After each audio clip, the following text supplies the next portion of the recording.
Hi everyone, I'm Iris Almario. Welcome to Pulse of the Port. In this show, we'll see how the port is helping a group of local students pursue trade-related careers. Step into a stunning exhibit at the Aquarium of the Pacific that highlights the port's role in our economy and community, and much more.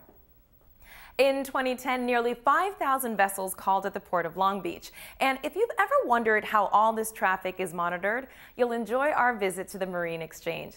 Take a look.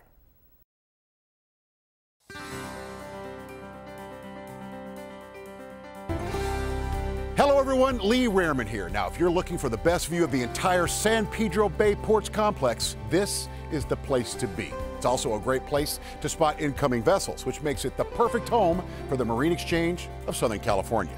With 40% of all containerized goods coming through the ports of Long Beach and Los Angeles, the Marine Exchange plays a vital role in monitoring vessel traffic in the harbor region, and they've been doing it since 1923.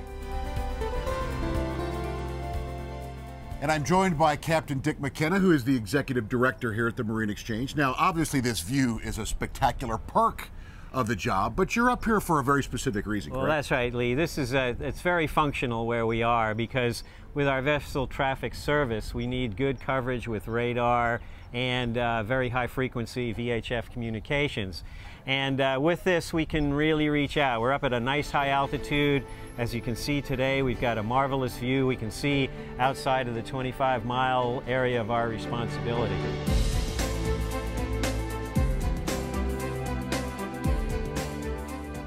This is the Vessel Traffic Center for both of the ports of Los Angeles and Long Beach. We're working in partnership with the United States Coast Guard to do this. I got the Theo Jr. just a part of Long Beach. They appear to be on a southbound heading. They are a non-participant. So we are, in essence, the managers, although we take our orders for the Coast Guard. And of course, our principal role here is to preserve the risk of collisions, to eliminate that for the environmental preservation. And of course, since 9/11, for a security role as well. We've got over 200 customers that take our advanced arrival schedule and do all their planning around the arrival of the ships.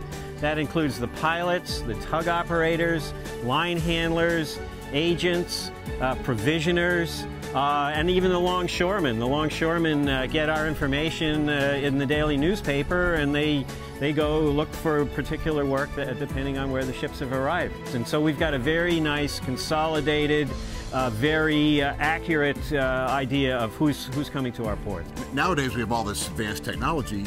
In the old days, it must have just been like, what you see is what you get if you look out there, right? Yeah, well, pretty much, yeah. You know, the more powerful the binoculars, and I have an old picture of one of the Marine Exchange employees on a telescope, and so that essentially was what we had.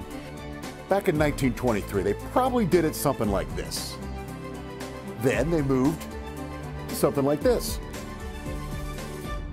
Now, with modern technology, they do it like this. Come on.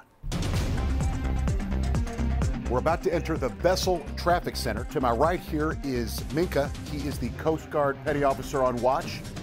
And right here is the hub and the heart of the Vessel Traffic Center. 1730. There is no reported conflicting traffic at this time. This is Reed Crispano. Reed, what are you doing, buddy? Well, I'm actually standing watch here at the Vessel Traffic Center and monitoring all of the commercial ships. They come in and out of the Port of Los Angeles and Long Beach. What you have here is our area of responsibility, which is what we're required to monitor, all the commercial ships that come into this. This is the Port of Los Angeles and Long Beach complex. And then this little area right here, which is our most sophisticated area and most dangerous area, we have blown up over here.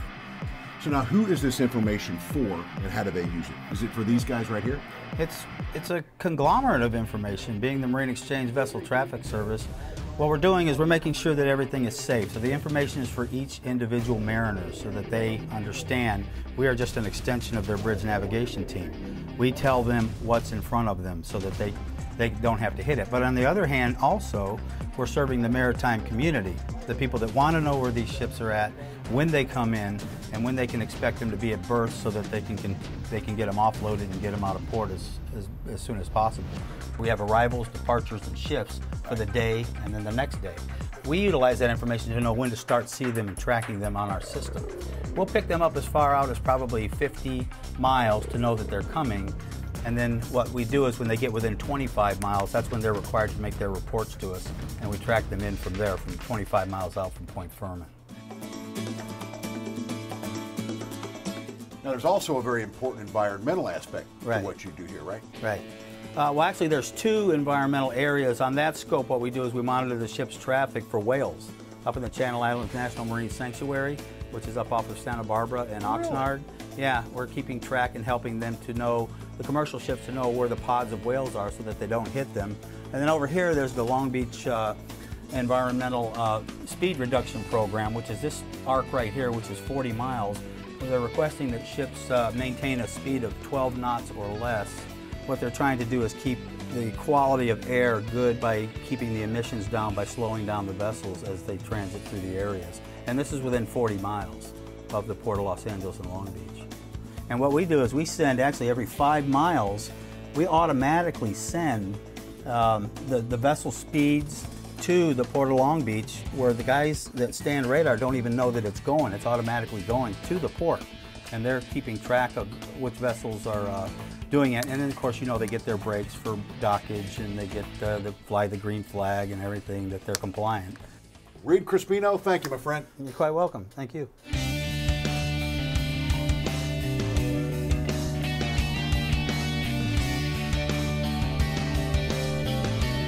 Rich in goods movement history, brimming with incredible technology, and still flourishing as a leader in the maritime industry after 88 years. The Marine Exchange of Southern California will continue to keep the goods flowing safely far into the future. And believe it or not paid for with a cent of taxpayer money, all with port tariffs.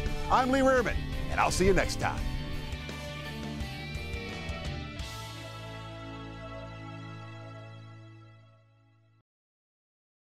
With so much information at their fingertips, it's no wonder why so many people rely upon the Marine Exchange's vessel traffic service. After the break, we'll get a sneak preview of the Aquarium of the Pacific's amazing new Ocean Science Center. Stay tuned.